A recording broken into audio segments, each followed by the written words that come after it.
प्रिय दर्शकों, सूर्य का गोचर 14 मार्च को होने जा रहा है। फिलहाल अभी सूर्य जो है वो कुंभ राशि में चला आ रहा है और 14 मार्च को ये गोचर करेगा और 13 अप्रैल तक ये मीन राशि में रहेगा, बृहस्पति की राशि में रहेगा। और अलग अलग राशियों के लिए, चूँकि देखा जाए तो वीडियो बनी हुई है शॉर्ट्स, जिसमें कि सभी राशियों के लिए अलग अलग बताया गया कि सूर्य का गोचर उन्हें किस रूप में प्रभावित करेगा।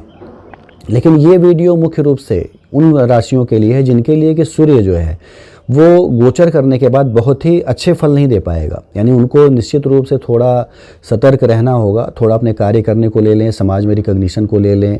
सूर्य क्या है? सूर्य जो है यश दिलाता है, मान प्रतिष्ठा दिलाता है। तो यहाँ पे सूर्य जब इन भावों में रहे जिनमें कि ये राशियाँ मैं बताने जा रहा हूँ, तो इनकी मान प्रतिष्ठा पे एक धब्बा लगना, या कह सकते हैं कि मान प्रतिष्ठा उस तरह से न मिल पाना जिसके लिए प्रयासरत हैं, ये सारी चीज़ें घटित होंगी।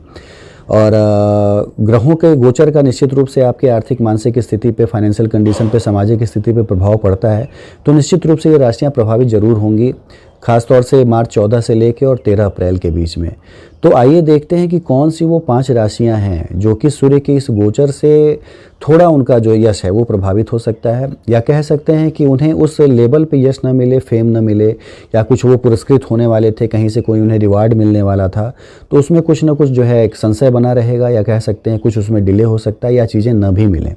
तो ये घटित जरूर होंगी। आइए देखते हैं कि कौन सी वो राशियां हैं जो कि प्रभावित होंगी। तो पहले देख लें, काल चक्र की पहली राशि को ले लें, मेष राशि को। मेष राशि को देख लें तो मेष राशि में जो सूर्य है वो चला जाएगा इनके 12वें भाव में, और इनके पंचम का लॉर्ड होना और 12वें में जाना ये दिखाता है कि आपको यश मिलने में परेशानी जरूर होगी। सबसे बड़ी चीज़ है कि राहु यहाँ पहले से मौजूद है और सूर्य यहाँ पे ग्रहण दोष बना लेगा, बुध यहाँ नीच का है।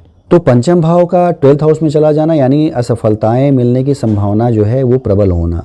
आपको कह सकते हैं कि विद्या में, बुद्धि में, संतान में, सभी में एक असफलता मिलने की संभावना बनेगी। यश पाने में कोई कंपटीशन था तो उसमें आपको एक असफलता मिलने की संभावनाएं बनेंगी। एक आशा की उम्मीद सिर्फ ये है कि बृहस्पति आपका केंद्र में है और बृहस्पति जो है वो पंचम दृष्टि डाल रहा है आपके पंचम भाव पे, तो उतनी बड़ी क्षति ना हो जितनी हो, क्योंकि बृहस्पति जहाँ दृष्टि डालता है उसमें वृद्धि करता है, शुभता में उसकी वृद्धि करता है। तो उतना बड़ा एक कह सकते हैं नुकसान ना हो, लेकिन फिर भी आप जो पाना चाहते थे उसमें आपको एक रुकावट, एक बाधा जरूर देखने को मिलेगी। जस्ट आपको उस लेवल पे नहीं मिल पाएगा। सूर्य 12th हाउस में बड़ा ही कमज़ोर हो जाता है और ग्रहण दोष बना ले तो और भी कमज़ोर हो जाता है। तो विशेष रूप से आपके लिए एक सुझाव है कि आपको जो भी काम करना है, जो भी चीज़ करनी है, पूरे मनोयोग से करें, पाने का उसको प्रयास जरूर करें। सिवाय ये सोच के कि आपने सारी चीज़ें कर ली हैं, अब आपको वो चीज़ मिलने जा रही है और उस पर आधारित होकर आपने यदि कार्य को छोड़ दिया तो वो चीज़ें आपको नहीं मिल पाएंगी।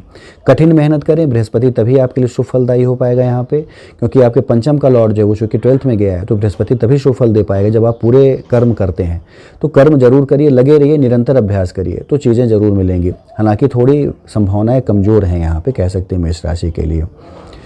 दूसरी राशि ले लें जो आपकी कर्क राशि है। कर्क राशि भी देखा जाए तो कर्क राशि के लिए आपका 2nd हाउस का लॉर्ड है सूर्य, और चला गया आपके 9वें भाव में, वो भी राहु के साथ ग्रहण दोष, यानी भाग्य भाव में ग्रहण दोष बन गया। तो भाग्य आपके साथ नहीं है, भाग्य आपके लिए अनुकूल नहीं है। राहु यहाँ पहले से मौजूद है, व्यर्थ के भ्रमण कराएगा, व्यर्थ के व्यय कराएगा, आपके घूमना फिरना, थोड़ी बीमारी होना, ये सारी चीज़ें कर्क राशि वालों को दे सकता है। सूर्य आपका जो है बहुत साथ देने नहीं जा रहा है। पारिवारिक जीवन में कोई ना कोई बाधा आपके उत्पन्न हो सकती है, पिता का स्वास्थ्य आपके थोड़ा प्रभावित हो सकता है। तो यहाँ पे सूर्य जो है कर्क राशि वालों के लिए भी एक अच्छी संभावना लेके नहीं आएगा। सप्तम दृष्टि सम्मिलित रूप से राहु की सूर्य की आपके पराक्रम भाव पे पड़ेगी। बेवजह के विवाद, यानी पराक्रम आप दिखाएंगे जो कि बेवजह के होंगे, तो बेवजह के विवाद, आपका एरोगेंस बढ़ना, ये सारी चीज़ें यहाँ पे घटित होंगी कर्क राशि वालों के लिए भी। तो एक सजगता रखनी जरूरी है, अपनी वाणी पे, बुद्धि पे, व्यवहार पे एक नियंत्रण रखना बड़ा जरूरी है कि कर्क राशि वालों के लिए। और ख़ास तौर से देखा जाए तो गोचर बदलते ही रहते हैं, तो कर्क राशि हो या मेष राशि हो या आगे आने वाली अन्य जो राशियाँ हैं, उनको रुक के एक इंतजार करना चाहिए कि समय फिर से परिवर्तित हो, अच्छा समय है, तो निश्चित रूप से सफलता फिर से मिलनी शुरू हो जाएगी। जो आप काम कर रहे हैं उसमें आप आशा के अनुरूप सफलता पाएंगे। अभी समय थोड़ा खराब है तो थोड़ा इंतजार करिए, थोड़ा वेट करिए, उसके बाद फिर कार्य करने का प्रयास करिए। तो कर्क राशि के लिए भाग्येश इनका जो है वो प्रभावित हो गया है, तो कर्क राशि थोड़ी सजग रहे तो ही आपको सफलता मिलेगी। तीसरी राशि है तुला राशि। तुला राशि को भी ले लें तो सूर्य का गोचर जो है ये इनके 6ठे भाव में होगा। तो देखा जाए तो यहाँ पे एक ग्रहण दोष बनेगा, रोग का, शत्रुओं का, ऋण का, इसका एक ग्रहण दोष बनने का मतलब है कि आपके रोग थोड़े बढ़ेंगे, आपके शत्रु थोड़े बढ़ेंगे, आंखों में थोड़े रोग होना, स्किन की थोड़ी प्रॉब्लम होना, बुद्धि नीच का रहेगा यहाँ। तो तो आपके रोग बढ़ जाएंगे, शत्रु जो है वो थोड़े प्रभावी होना शुरू हो जाएंगे। पहले राहु बस यहाँ अकेले रहता है तो शत्रु विनाशक हो जाता है वो, लेकिन सूर्य के ग्रहण दोष बना लेने से शत्रु इस समय आप पे प्रभावी होना शुरू होंगे। तो शत्रुओं से थोड़ा दूर रहें, लड़ाई झगड़े आपके हैं, विवाद हैं तो उनसे बच के रहें आप। व्यर्थ के खर्चे बढ़ेंगे, राहु सूर्य बुध की सम्मिलित दृष्टियाँ आपके 12वें भाव पर पड़ेंगी, व्यर्थ के खर्चे बढ़ेंगे। कोर्ट में कोई केस चल रहा है, मुकदमा चल रहा है तो उसमें आपको आशातीत सफलता मिलती नजर नहीं आएगी, एक डिले महसूस होगा, एक देरी महसूस होगी। तो तुला राशि के लिए भी देखा जाए तो बहुत अच्छी व्यवस्था नहीं बनी हुई है यहाँ पे।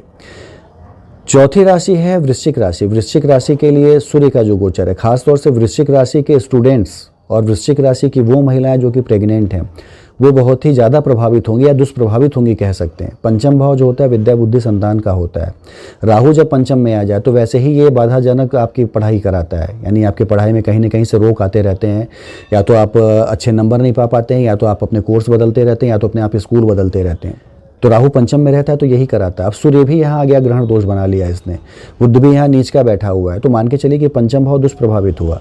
वो महिलाएं जो कि प्रेग्नेंट हैं, राहु और सूर्य के प्रभाव से एबॉर्ट होने के खतरे उनके बढ़ जाते हैं पाप प्रभाव होने से, तो उनको सजग रहना होगा, अपने आप को रोकना होगा कह सकते हैं बहुत से वो कार्य करने से जो कि उनको नुकसान पहुंचा सकते हो। स्टूडेंट यदि आप हैं तो आपको निश्चित रूप से बहुत ही मनोयोग से पढ़ाई करना होगा, एक एक चीज़ को कई बार पढ़िए, क्योंकि चीज़ें यहाँ भ्रम की स्थिति उत्पन्न होंगी। जब भी राहु यहाँ पे और बुध नीच का हो जाए तो भ्रम उत्पन्न करता है, तो चीज़ें आपके भ्रम में न गुजर जाएं, या जो आप एग्ज़ाम देने जा रहे हैं, जो कंपटीशन देने जा रहे हैं वो भ्रम में न चले जाएं। इस पे एक फोकस करें, तभी चीज़ें आपकी बेहतर बनेंगी। तो वृश्चिक राशि वाले भी देखा जाए तो थोड़े सावधान रहें, तभी चीज़ें अच्छी गुजरेंगी। पांचवी और अंतिम राशि है मकर राशि। मकर राशि के लिए देखा जाए तो सूर्य जो है ये जाएगा, अष्टम का लॉर्ड होगा और जाएगा इनके तृतीय भाव में राहु के साथ। तृतीय भाव जो होता है आपके छोटे भाई बहनों का भाव होता है, आपके पराक्रम का भाव होता है, आपके ससुराल से संबंधित भाव होता है। तो ये दिखाता है कि आपको इन सारे रिलेशनों को संभाल के रखना है। यहाँ पे राहु रहने का मतलब कि एक बुद्धि आपकी तीक्ष्ण करेगा। राहु यहाँ बड़ा अच्छा माना जाता है, तृतीय भाव में हो, दशम भाव में हो, अष्टम में हो, राहु बेहतर राजयोग सृजित करता है। लेकिन सूर्य के आ जाने से और बुद्धि के नीच हो जाने से ये दुष्प्रभावित हो गया, और यहाँ पे ग्रहण दोष बन जाने से अब आपकी ये सारे संबंध जो हैं ये निश्चित रूप से प्रभावित होंगे, और इनमें आपको देखने को मिलेगी दूरी है कि आपका मनमुटाव चल रहा है, आपकी एक दूरी बनी हुई है, अच्छे से आपकी एक निभ नहीं रही है। कारण होगा आपका अपना व्यवहार, क्योंकि आप बेकार के पराक्रम दिखाएंगे, बेकार का एरोगेंस दिखाएंगे, लोगों पे हावी होने की कोशिश करेंगे, उनको डोमिनेट करने की कोशिश करेंगे। तो ये आपका जो भाव जब खराब होगा तो समाज में आपको लोग एरोगेंट मानेंगे, घमंडी मानेंगे, और आपकी चीज़ों को यदि आपने जो कुछ चीज़ कही है उसको भी वो उनके अनुसार नहीं लेंगे। उन्हें लगेगा कि आप उन पर शासन करना चाहते हैं, और बेवजह के आप बाड़ी से अपने कुछ ऐसी चीज़ बोलेंगे जो कि सामने वाले को आहत करे या उन्हें जो है नाराज़ करे। तो यहाँ पे जो मकर राशि वाले हैं उनके लिए भी बड़ा अच्छा समय एक नहीं है, क्योंकि अष्टम आयु भाव का लॉर्ड है और तृतीय भाव में गया, तो तृतीय भाव भी बहुत अच्छा नहीं माना जाता है। रोग होने के आपके जो शारीरिक स्थिति है उसमें एक डाउनफॉल होने की स्थिति भी यहाँ बनेगी। आयु भाव का जाना तृतीय भाव में ये भी दिखाता है। तो ये चीज़ें चूँकि अष्टम से अष्टम हो जाता है ये, तो ये भी चीज़ें दिखाता है कि आपको अपने सेहत पर भी एक विशेष ध्यान रखना जो मकर राशि के लोग हैं, तभी चीज़ें बेहतर रहेंगी, तभी आप अच्छे से रह पाएंगे।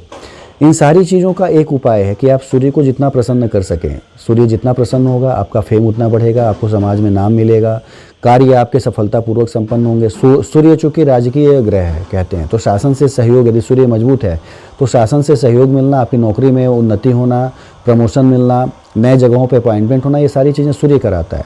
सूर्य यहाँ पर इन राशियों के लिए बड़ा अच्छा नहीं रहा।